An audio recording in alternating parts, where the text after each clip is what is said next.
Okay, in order to expand your narratives a little bit, you need to think about the concept of writing in slow motion. And I just want you to think about that concept, slow motion. And the best way to imagine it is to think about the Summer Olympics, actually.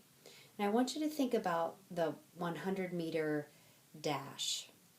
I want you to think about watching that event in real time, the men's 100-meter dash. It is over in 4 to 6 seconds. And when you're watching that in real time, those men cross the finish line like that. It's instantaneous. And then they show it in replay because it's so close that they have to watch the replay to figure out who won.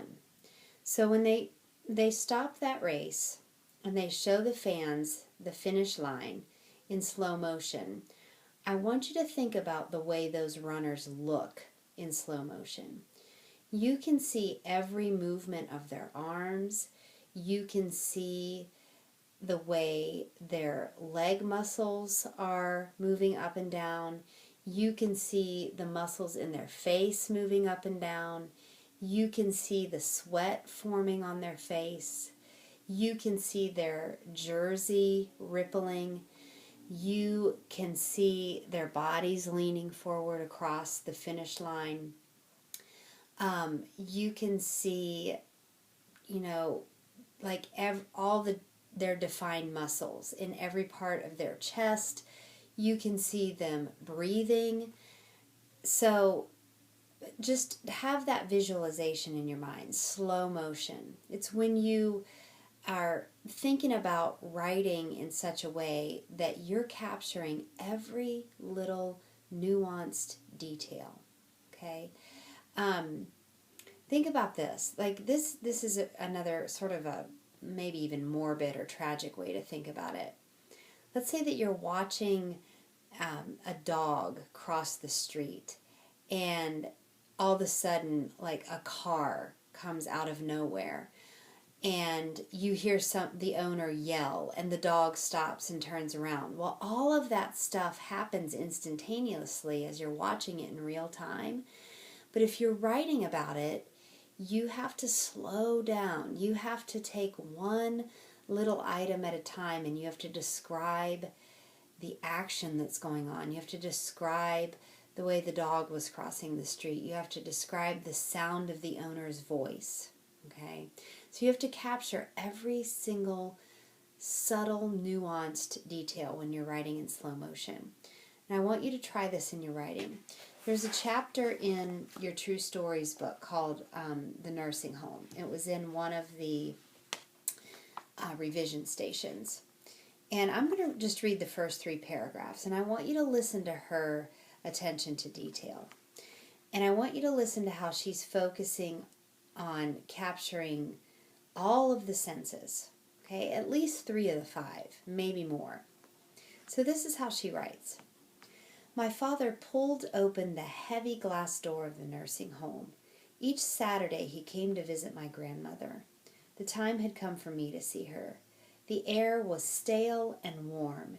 He guided me with his hand on the back of my neck into the black-tiled hall. I was 10, and ever since I could remember, I hated how he led me around by my neck. The hall was wide and long. Light came through the windows, but didn't reflect off the dirty floor. A flickering overhead light stretched down the center of the ceiling. It reminded me of a school corridor with rows of windows on either side. Some windows were open, some were shut. The shades were pulled halfway and were stained with large brown rings. Old women lined both sides of the walls. They slumped in their wheelchairs or sat in chestnut rocking chairs. A silent television rolled its picture in a corner. One old woman stretched from her wheelchair and stroked the screen with bent fingers.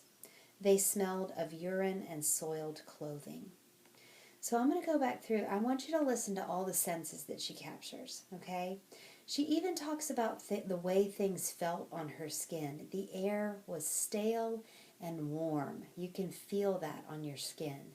The word stale is a scent word, so you can smell the air. She says, I hated how he led me around by the neck. You can feel that on the back of your neck. You know what that feels like. The hall was wide and long. Light came through the windows. We can see all of that. She says it reminded me of a school corridor with rows of windows on either side. You know what that looks like. So it's a visual. So she's using sight detail. So already in 6 sentences, she's used smell, what it feels like on your skin, and sight. Later on, in a few more paragraphs, she talks about the silent television.